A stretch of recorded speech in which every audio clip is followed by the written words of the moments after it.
Doses of deception. Open your eyes.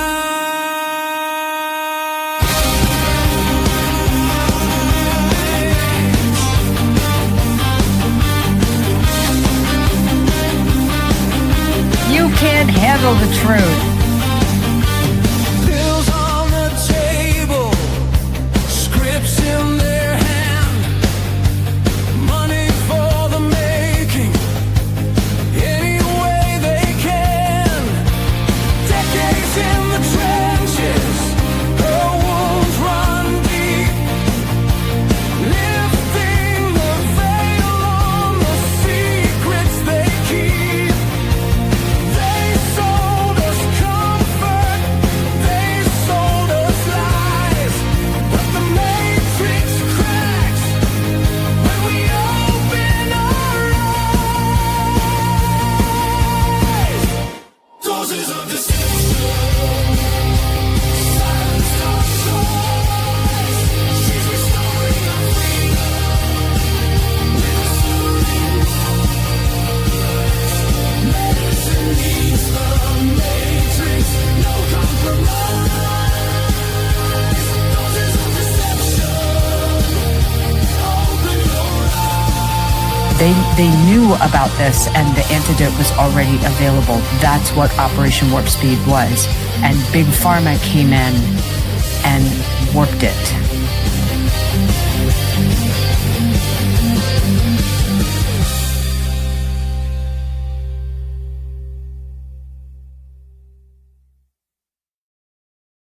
In a world drowning in deception, where truth is twisted, facts are fabricated, and chaos reigns, we distill the lies until only clarity remains. Well, hello, everyone. Welcome to the premiere episode of Deception Distilled, Clarity in the Chaos. Today is Friday, April the 17th of 2026. Welcome. Well, hello, Patrick. Good evening. Hello, how are you, BB? I am doing great. Excited about this very first show. How about you? Oh, I can't wait to do it. I've been in the politics space for so long, and I've just wanted to hop over to the medical freedom community because so much of everything that we're fighting for centers around this. We had COVID, we had mass awakening, but we also had mass confusion, and it remains. Yes, So it learning does. how to think about this stuff is absolutely essential because I don't think we're going to be truthers for much longer. I think we're just going to be the mainstream. So as mainstream people, which we are becoming because people are waking up, we have to lead. And just telling people that there are lies is not enough. We have to tell them where the truth is, which means we have to go find it.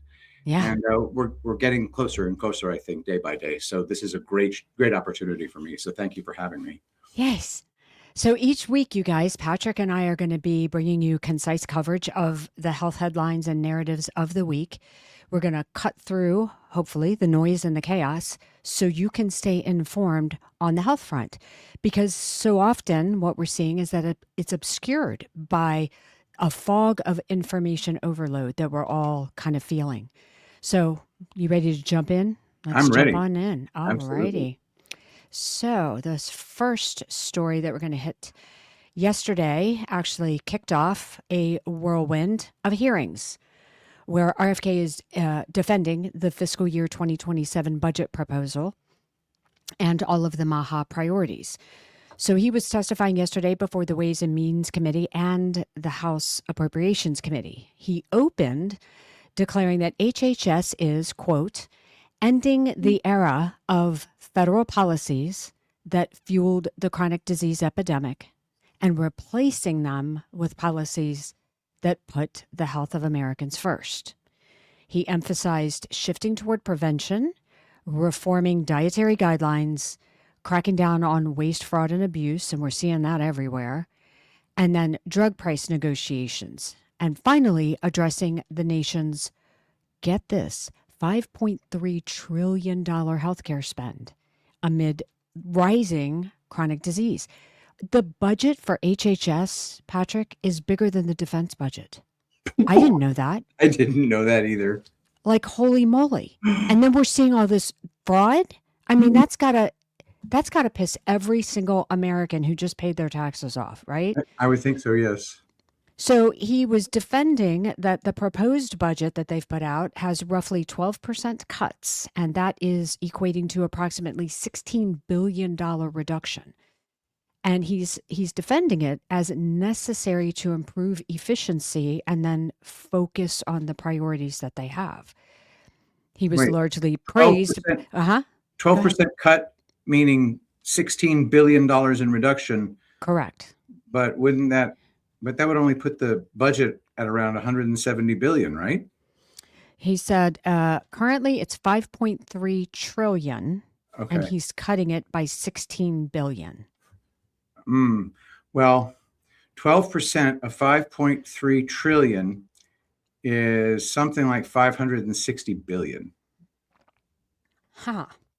You know what? I think we're mixing up the how much we spend on healthcare in the USA with the budget of Health and Human Services. Those are two different things. So, And sorry, that might be what it is. Okay. Yep.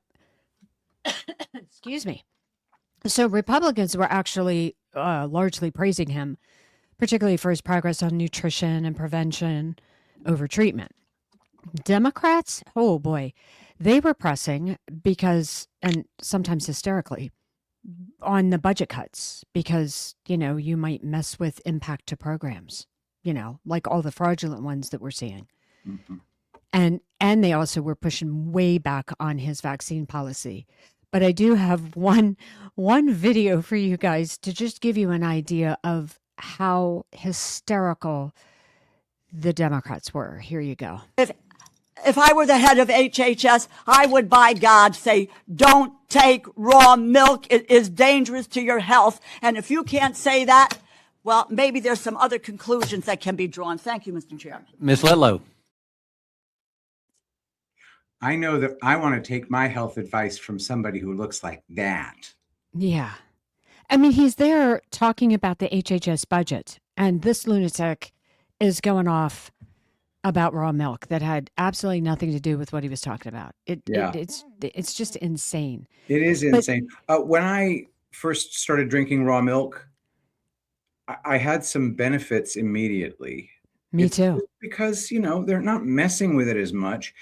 Now, pasteurization could conceivably take care of some toxicity that could occur because of gross negligence, like, poor sanitation of the product. You boil it, take away all the nutrition, homogenize it, make it so that it doesn't spoil as easily.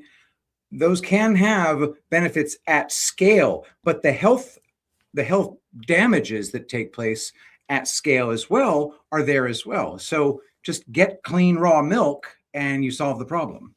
Correct. Well, what's interesting is that because RFK was, testifying in front of Congress about his budget yesterday, and he's getting pushback from the Democrats on his budget cuts and his policy on vaccines. This was put out by Politico 2 days prior, Patrick. For many Americans, the facts on vaccines remain unclear. Share of adults split by their 2024 vote, and whether they believe the facts on vaccines are still up for debate, it's damaging to enforce their uptake. 46% agree, 54% of Trump voters, 36% of Harris voters. And then whether they believe the science on vaccines is clear and it is damaging to question it, only 39% agree, only 30% of Trump voters agree, 52% of Harris voters, and then neither, agreeing with neither statement, 15% all, and then 16 and 11% of Trump voters and Harris voters. That's from March 13th to the 18th. I think the remarkable thing about this, again, is timing. 2 days before he's got Democrats screaming at him about his vaccine policy. Politico puts out that nearly half of U.S. adults surveyed signal that they think the science on vaccines remains up for debate. That is the biggest, if these numbers are to be believed, and I correct. For future reference, all polls could be completely made up. They could be, or they could just be wonderful production of narrative. However, If these numbers are accurate, and by my feeling, I feel like they are, this is the biggest game changer in American healthcare that could ever have happened, and probably worldwide, because the entire paradigm of germ theory makes this possible, makes vaccines possible, makes the criminality around vaccines possible. So Yeah. this changes everything. It's a very wonderful thing. Amazing. So next week, he will be facing the Senate Appropriations Subcommittee, the Senate Health, Education, Labor, and Pensions Committee.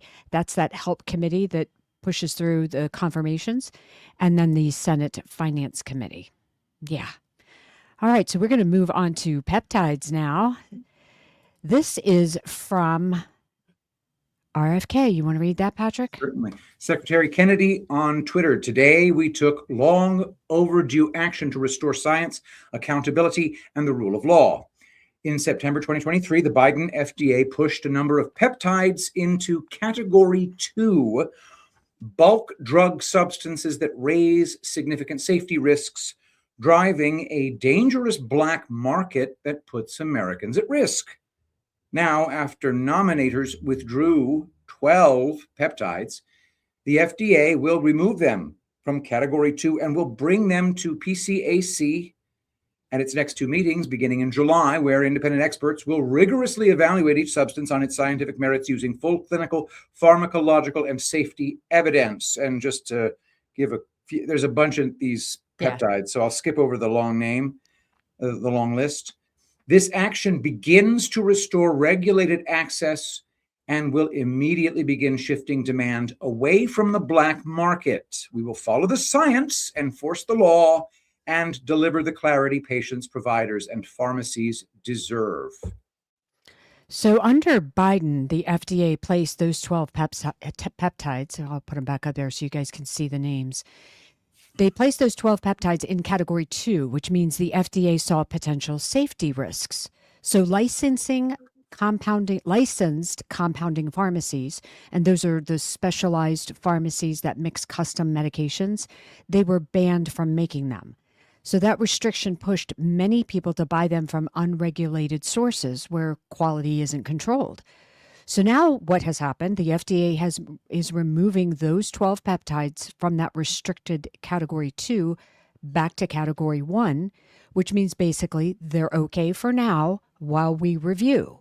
And then they're sending them to the Pharmacy Compounding Advisory Committee, and they'll be meeting in July so that they can do a scientific review.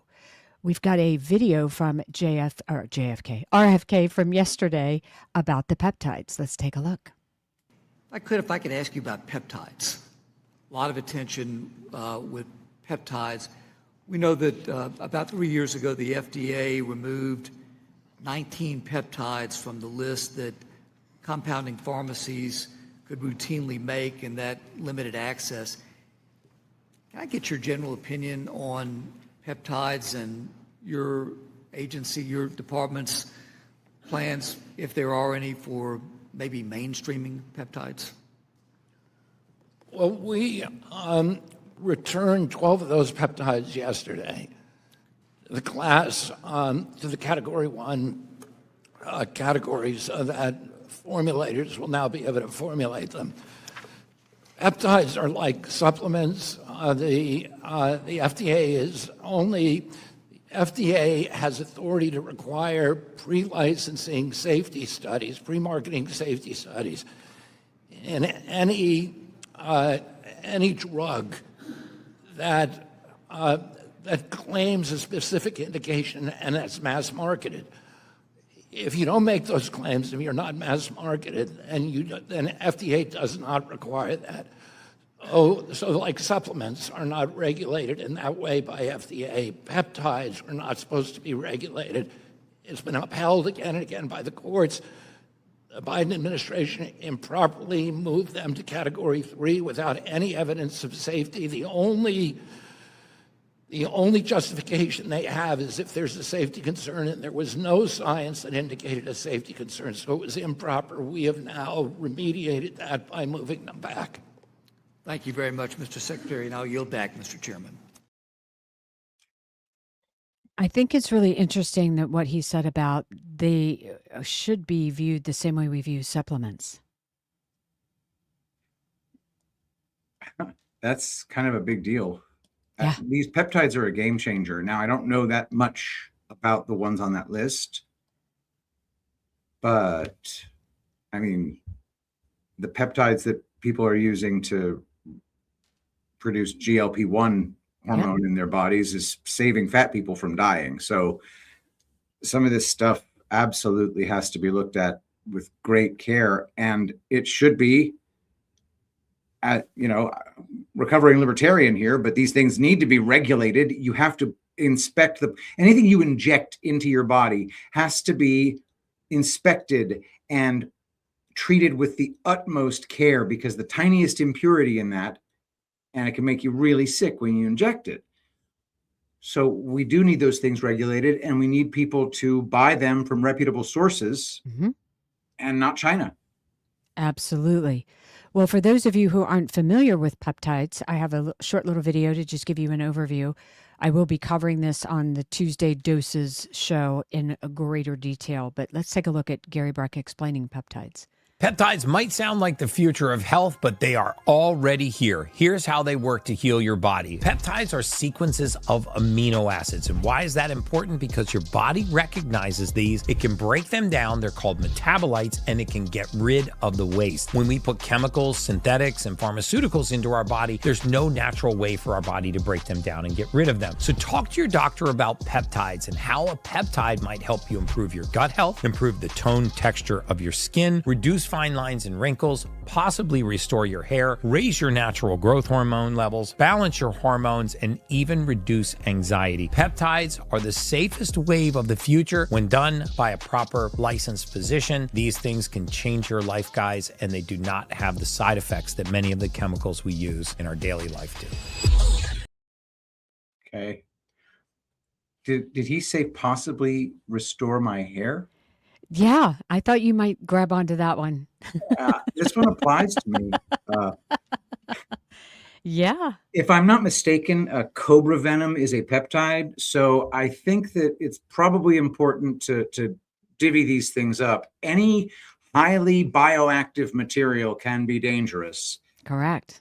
So, these are just amino acids, and they're just health food. I think that's also probably not the most, probably a little bit too generalized, but there's some fascinating stuff.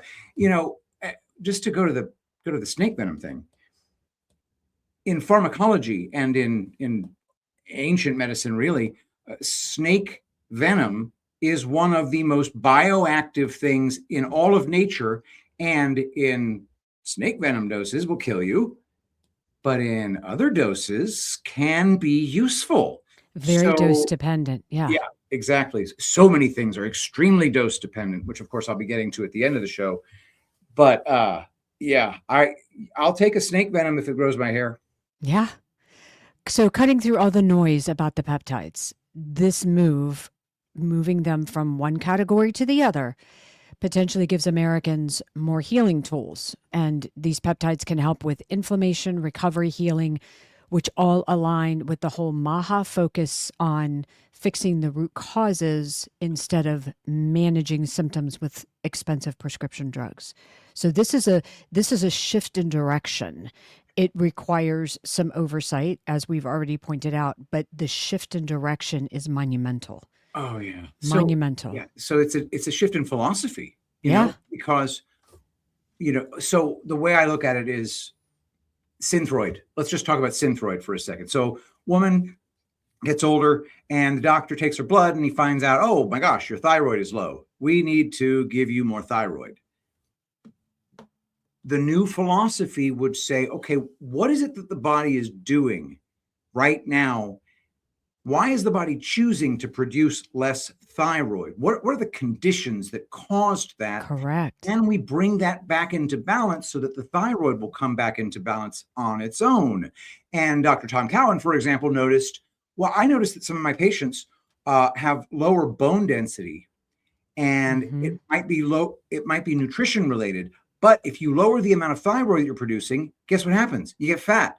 And if you get a little fat, that puts pressure on the bones, which forces them to get denser. So it could be the body's strategy to lower thyroid to increase mass and increase bone density at the same time. So if you were to increase nutrition to try to increase bone mass that way and do weight training, you might get your thyroid level back into alignment. So the entire philosophy of this, these peptides, maybe, if done correctly, could be used to bring the body back into balance.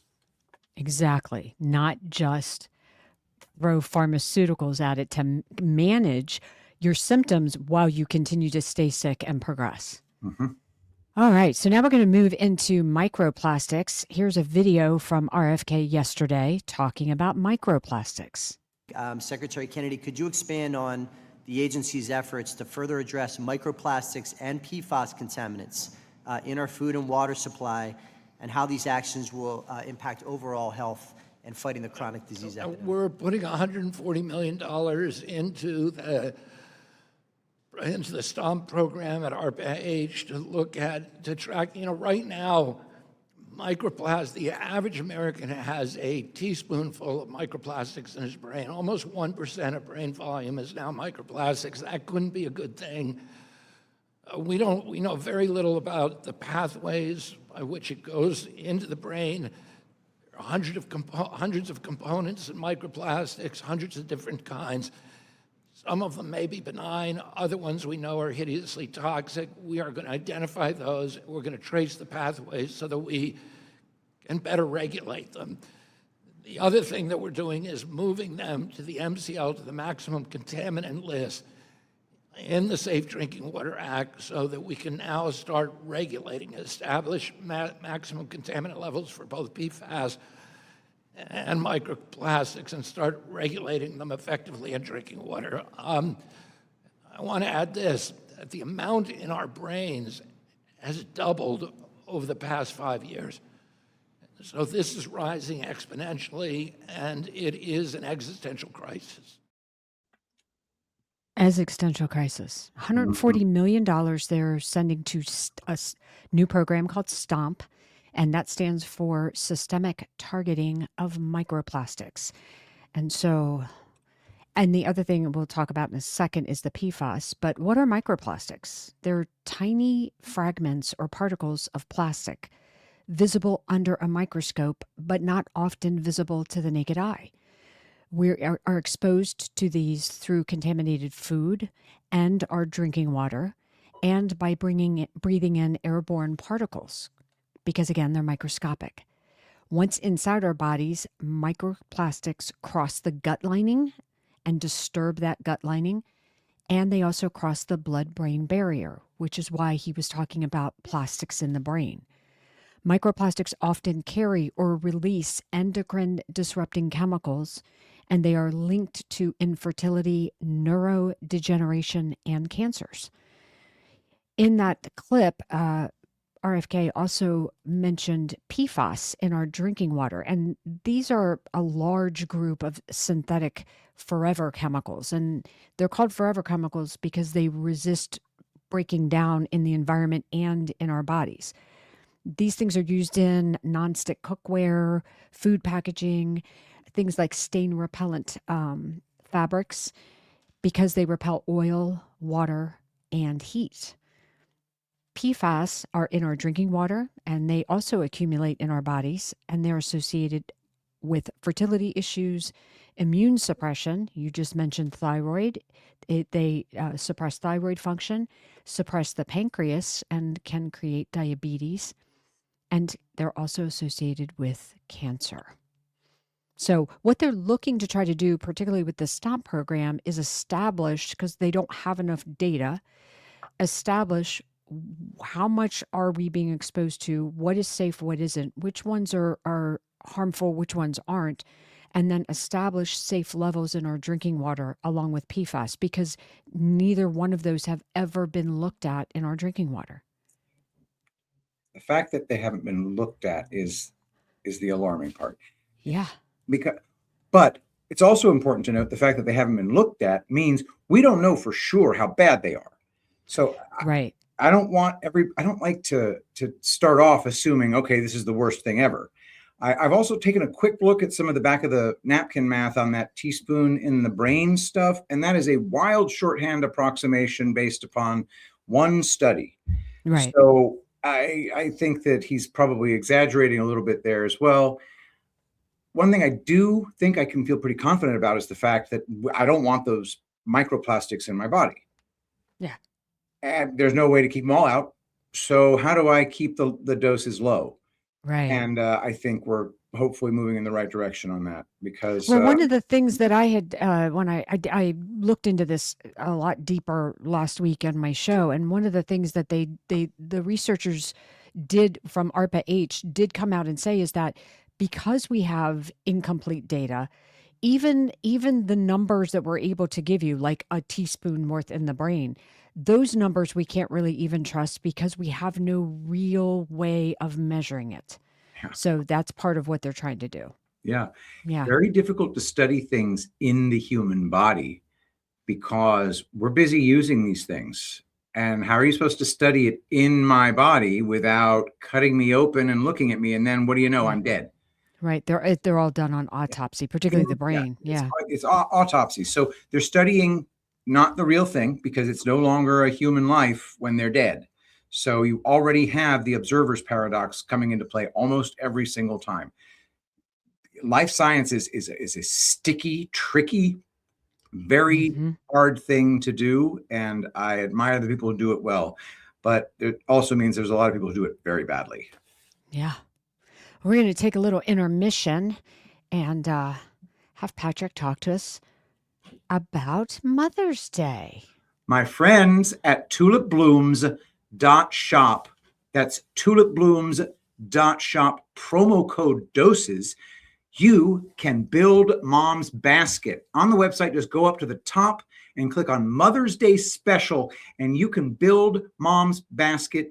You could pick any of your any of BB's 3 favorites, because this is BB's mom. BB's a mom, right? You know, Yep. Pick any 3, you get 10% off. Pick any 4, you get 15% off. Pick any 5 plus, you get 20% off. And these are some of the best skincare products the world has ever known. Every single one of them is all natural. The Velour Massage Oil, which contains a soothing essential oil blend that heals pain, basically. The Epic Moisture Creamy Body Butter, which, by the way, we no longer ship through the summer, so you're going to want to get it now anyway. And then the Castor Blend, the Blue Calm, and the Rainfall. All products are all natural and designed to heal your skin.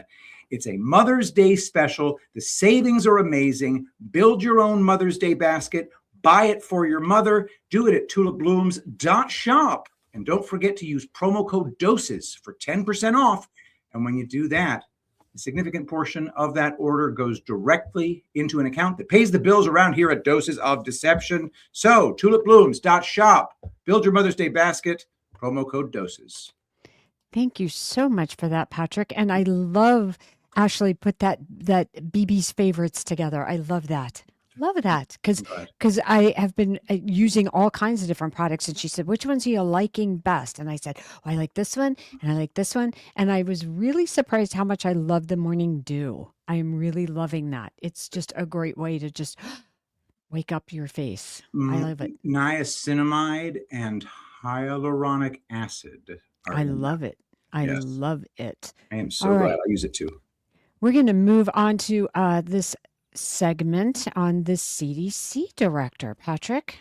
Donald J. Trump on Truth Social. I am pleased to announce the new leadership of the Centers for Disease Control and Prevention, CDC. It is my honor to nominate the incredibly talented Dr. Erica Schwartz, MD, JD, MPH, as my director of the CDC. Erica graduated from Brown University for college and medical school and served a distinguished career as a doctor of medicine in the United States military, the greatest and most powerful force in the world, and then served as my deputy surgeon general during my first term.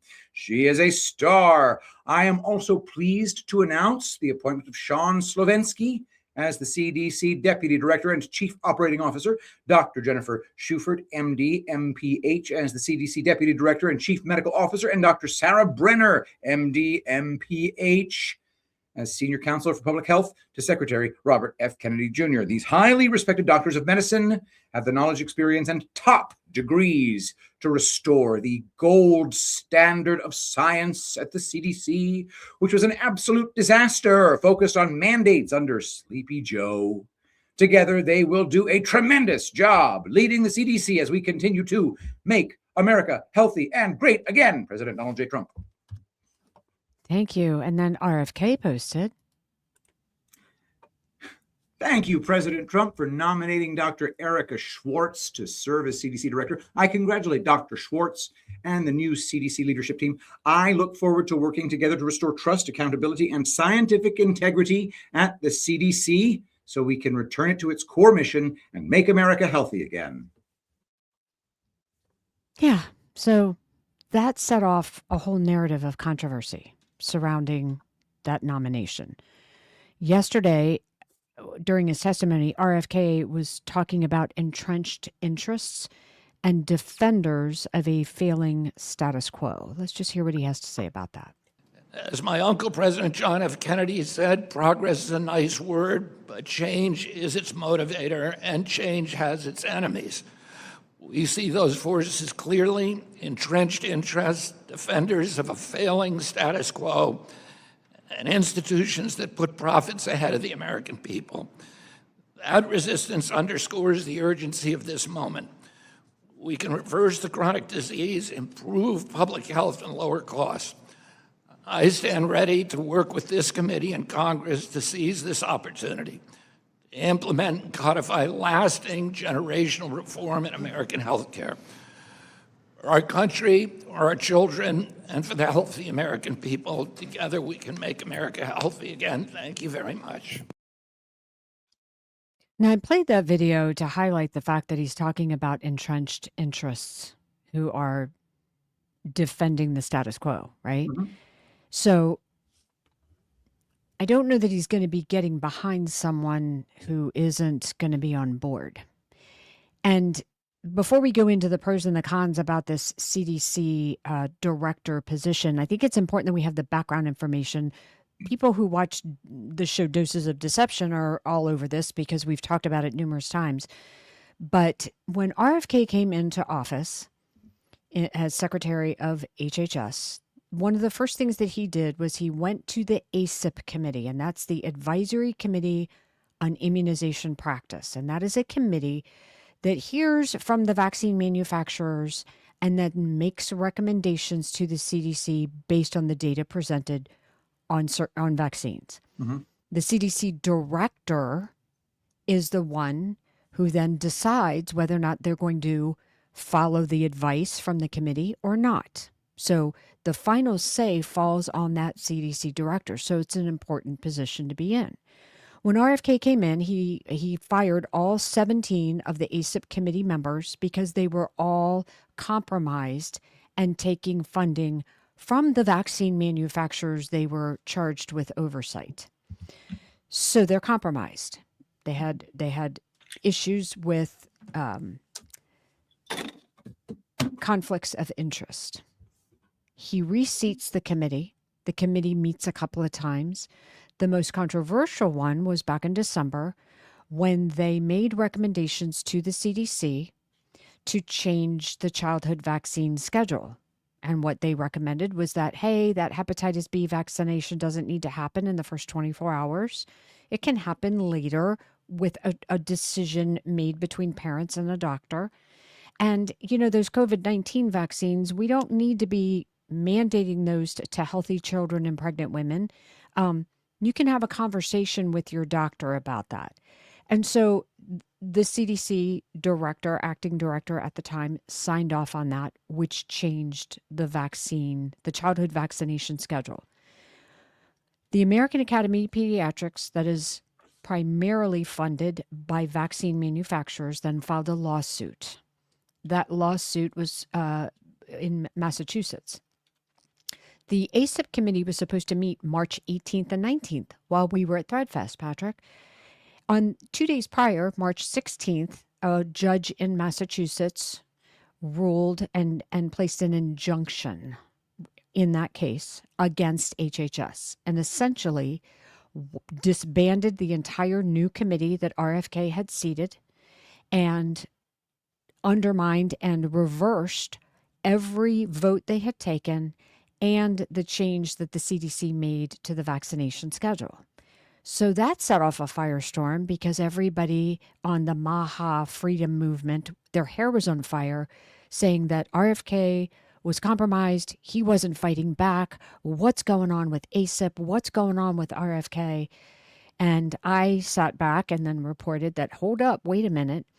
The whole thing that the American Academy of Pediatrics lawsuit was based on a charter.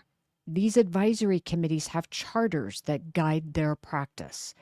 The charters have to be renewed every 2 years, and that ACIP charter was due to renew on April the 1st. That's why RFK didn't do anything.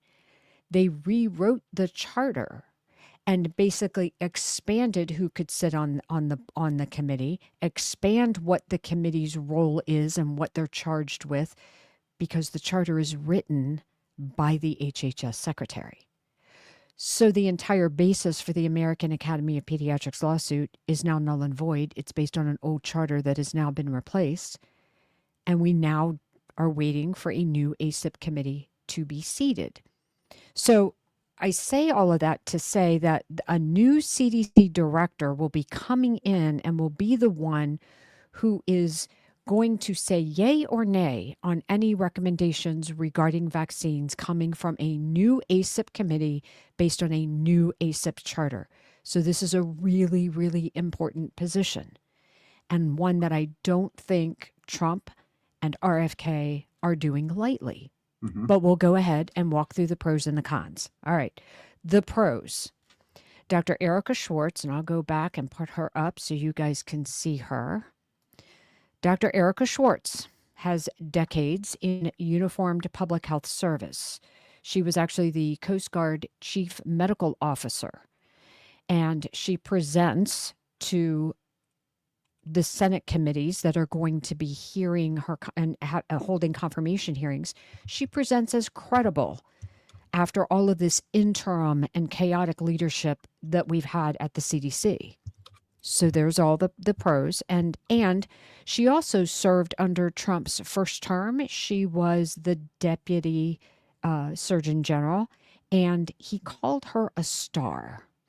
Now, we know that sometimes when Trump calls someone a star, it might actually mean that he thinks they're a star, or it can sometimes mean that he's putting someone in the spotlight that might not be.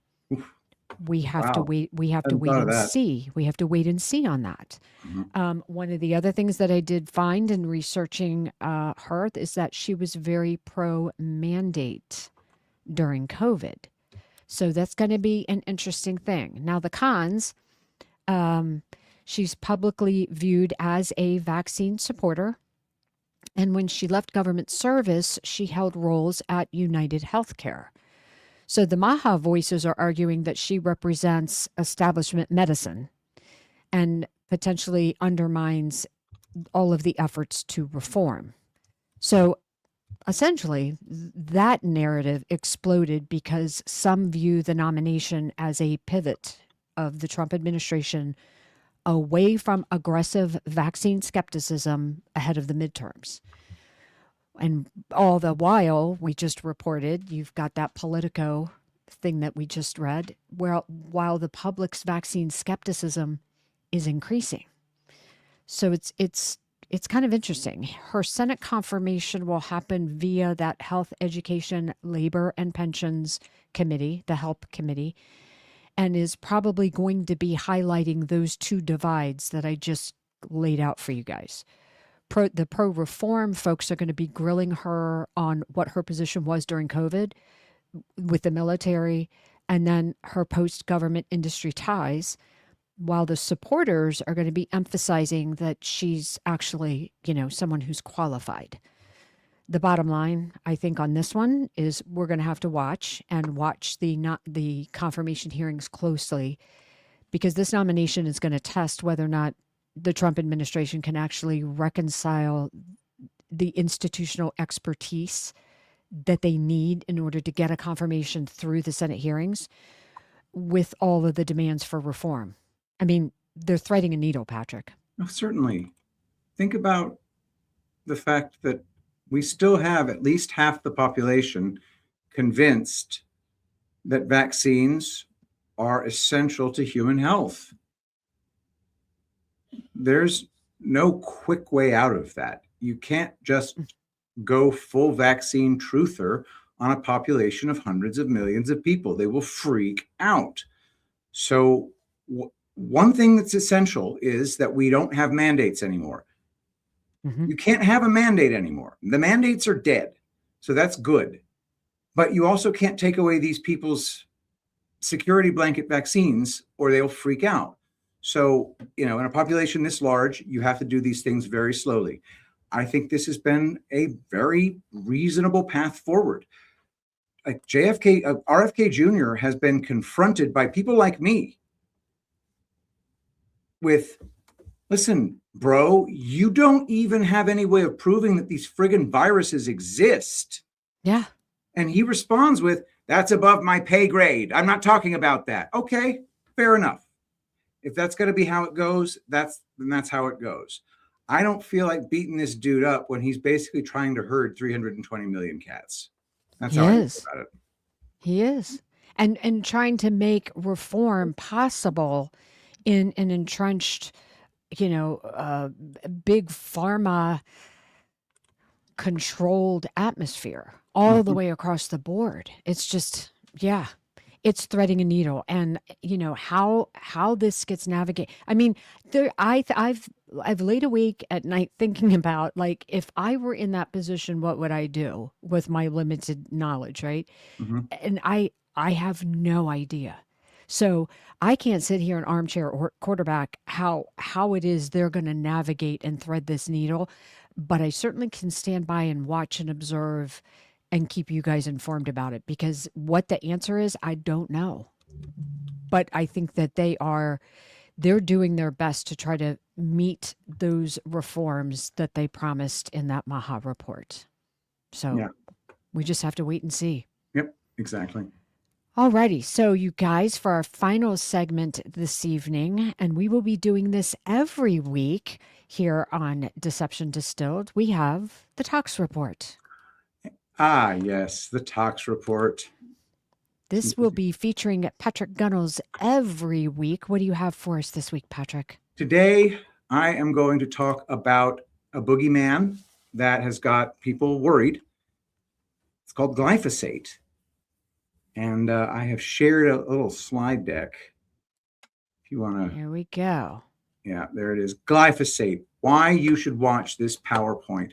I don't even how do I put this thing in presentation mode? I don't know. There we go. How's that?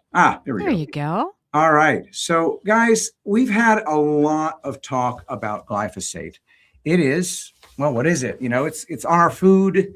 It's used in industrial farming. It increases crop yields. It's also known as Roundup. It's a weed killer. It's an herbicide. And people are afraid of it. And they're afraid of it for good reason, because it is a poison designed to kill things.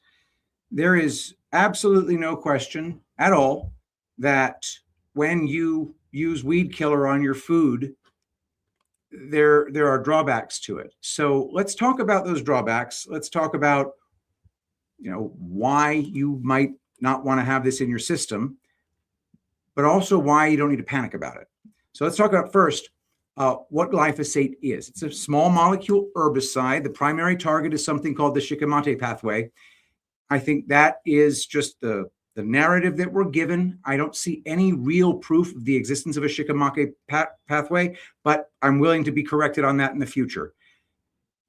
The most important thing that you need to note also, though, is that the science and the scientists claim that that pathway does not exist in human cells. Okay? So the idea behind it is that they have an herbicide that kills a thing in in weeds that we don't have in ourselves. Okay. So the observed effect in the lab, they expose plants to it and the plants die. This mechanism is reproducible across all sorts of weeds. Now, human exposure, and this is the part we're all worried about, right? So here's what has been observed in large portions of the population. Glyphosate is detectable in the urine of large portions of the population. It's present in food residues at low levels. Now, the typical measured range, I really want everybody to get this into perspective. This is what has been measured. They are measuring the amount of glyphosate in our diet in parts per billion. Just keep that in mind. It's not parts per million. It's parts per 1,000 million. It's a very tiny amount of detectable glyphosate in our food. I'm not saying that that's a good thing. I'm not saying it's good. I'm just saying we need to keep these things in perspective. We need to have a sense of scale about it. Of course, the exposure to glyphosate for industrial farm workers is much, much higher. So they are at a much bigger risk from this stuff, in my opinion. Dose matters. We're going to be talking about doses every time I do this. It's always very, very important. Now let's talk about acute toxicity. Remember, this is a poison. It's designed to kill things. So we have Kate's reports of intentional ingestions, and then we have hospital toxicology studies. So here are the observed effects of GI damage. And by the way, these dose levels are measured in grams, okay, not micrograms. So we're talking kidney injury, gastrointestinal damage, respiratory distress, in severe cases, death. Many formulations, however, contain surfactants, like soapy things, and toxicity often higher than glyphosate alone, meaning these cases often involve people who didn't just take in glyphosate, but other poisons. Now, strong claim, glyphosate causes cancer, okay? This source is a hazard classification source. The method of determining that glyphosate causes cancer, animal studies at high doses, okay? Mechanistic plausibility, meaning they determine how this thing causes cancer by telling a story and saying, is this story about how glyphosate causes cancer, is that story plausible? What does that really mean? That means dudes sitting around a table thinking up stuff. That's not science. Next, limited human correlations. And remember, correlations can be massaged and messed with depending upon who's funding the study. Observed effects. Okay, so big doses of glyphosate given to rodents, and then some occupational cohorts, meaning occupational exposure, showing some correlation to cancer that's higher than the average population among people with higher exposure to glyphosate. Now, does that mean that we should be chomping down on glyphosate? Absolutely not. But we have to have a sense of scale. Now, there are some overblown claims about this. Glyphosate destroys the human microbiome. Now, there is a mechanism for destroying a microbiome, but the evidence of such destruction is weak. Some saying glyphosate is more toxic than DDT. None of that has been supported. Any detectable level is harmful, is what I've heard from some places. That's ridiculous. And then, of course, it accumulates endlessly in the body. From everything that we've observed about glyphosate, it is water soluble. You can pee it out, so it doesn't endlessly bioaccumulate. Now, we have some real concerns. One, acute poisoning. It can kill you at high concentrations. Being an industrial farm worker, there is a significant risk of occupational exposure for those people. Formulation toxicities, of course. Environmental concentration spikes, like runoff events, like it getting concentrated in the groundwater. That's a terrible thing. And then, of course, long-term, low-dose exposure, it is uncertain. Now, let's talk about the frame of scale. Toxicology operates on dose. The acute toxic doses, as I said before, are in grams. Typical dietary exposure is in micrograms. That's a million-fold difference of scale. So just keep that in mind. So here's what we know. This stuff, glyphosate, is toxic to plants. In high doses, it is toxic to humans. What is probable, formulation-dependent toxicity, meaning if you formulate something that has too much of this in it, you're going to cause ecological effects at scale. chronic low dose human harm is uncertain. What these things seem to suggest is you should try to avoid having things that have been treated with glyphosate if possible. But your microbiome isn't going to collapse, and there is absolutely no chance that there is universal cancer-causing agents. So that's the dose, the toxicology report for today. And a couple more things I want to say. We have big farms in this country, and weeds will take out a crop. Killing weeds is a necessity. Now, you can kill the weeds by pulling them up, massive labor increase. You can kill the weeds with older pesticides, and I might end up getting to that in another toxicology report, because older pesticides are almost certainly worse. I'll give you an example, and this is huge deal. There was a thing in back east called the gypsy moth that was an invasive species, and they killed it with a pesticide. I think lead arsenide was the pesticide they used to wipe out the gypsy moth. Well, lead arsenide caused acute neurological disorder in people who were exposed to it. It was extremely persistent in human tissue, and it caused a neurological condition that they called polio. And because this polio was really caused by massive industrial malfeasance, probably by accident at first, they said, oh, in my opinion, this is my opinion and speculation, they said, oh shit, let's blame it on a virus, and we'll get our act cleaned up, and then we'll give everybody a vaccine and tell them a vaccine cured them. I really think that we probably have a long history as a civilization of killing people with pesticides. Oh, yeah. So just keep that in perspective as well. Glyphosate may be one of the least bad options available in industrial farming. Well, one of the things that I was trying to find it, and I would have to take way too much time to try to find it in all of the stuff I have on these screens, but I found a video where this was before RFK became HHS secretary. He was talking about the difference between glyphosate and Roundup, and it's one of the things that you highlighted there, and that was all of the other things that are in Roundup, like the surfactants. And basically what he was saying was that they've never allowed testing of the formulation of Roundup for safety. If you go to try to find out, okay, is Roundup safe or not? Basically the only thing you can find is the studies that you were just talking about that only refer to glyphosate. And what RFK was saying is, no, what we think is that these concoctions, these chemical formulations that are different, and we haven't been able to test, that they are truly what's problematic, not the glyphosate. Well, pesticides are going to be problematic to a certain degree, absolutely. And you're absolutely right. One is going to be way worse than the other, depending on formulation. And right, like you said, the surfactants can make it way worse. And yeah, preventing study of those things is an industrial, it's done on an industrial scale.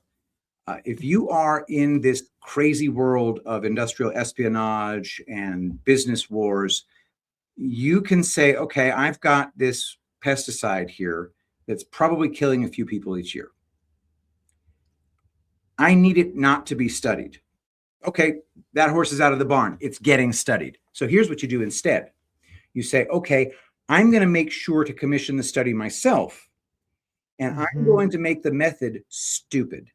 I'm going to give rats enough to kill a horse, and then anybody who reads the study will say, this is stupid. This doesn't prove anything. But the abstract will say, this shows chemical toxicity in rats.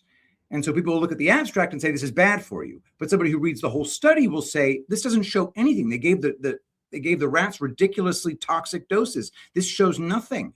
Does it mean that glyphosate is safe? No. Does it mean that glyphosate is something that has to be banned tomorrow? Also no, because it shows exactly nothing. Right. We don't have the data, which is what Yes. RFK keeps talking about. Yeah. We don't have the data. We don't have the data. And that whole playbook that you just talked about, that's exactly what they did with hydroxychloroquine during COVID. Mhm. They gave ridiculously high doses late in the disease process and then said, oh, well, this doesn't work and it's cardiotoxic. Yep. Yep. They did the same thing. Yes. I want to just, the chat says Roundup is an herbicide, not a pesticide. I want to make sure, I might have accidentally said pesticide at some point. Mhm. Pesticide, really bad. Herbicide can also be bad. Both are trying to kill life. But thank you for the correction. Yes. Yes. Well, thank you for that, Patrick. That's pretty daggone awesome. Well, this brings us to a close on this premiere episode of Deception Distilled, Clarity in the Chaos. I do want to acknowledge Matt Magoo for gifting the show 5 subscriptions. Thank you. And Patrick and I just want to thank you guys for joining us here this evening. We hope you have a great weekend. We hope that we will see you next Friday, 5 p.m., because what we're going to do is be watching the health headlines that sometimes hit that back burner, while big stuff's going on in the front burner. And we're going to bring that to you. No BS, no fluff, no filler. We're just going to try to keep you guys informed because this is important stuff. This affects every single one of us. And we're going to be offering you that clarity in the chaos. Any closing remarks, Patrick? I'm so excited to be doing this show every Friday. And don't forget, guys, we've got the Mother's Day, build your own Mother's Day box special at tulipblooms.shop. Check out BB's favorites, tulipblooms.shop. Promo code DOSES. Yes, and thank you for sponsoring the show, Patrick, because we do love our Tulip Blooms products. You guys go take a look at this. Go ahead and start thinking about those Mother's Day gifts. It's right around the corner. We will be raiding over to Beer at the Parade's Friday show, Friday Friends. If you guys want to join, we will be doing that. I'm going to go ahead and send that. So we hope you guys have a great weekend. Thanks for joining us. You guys take care and God bless.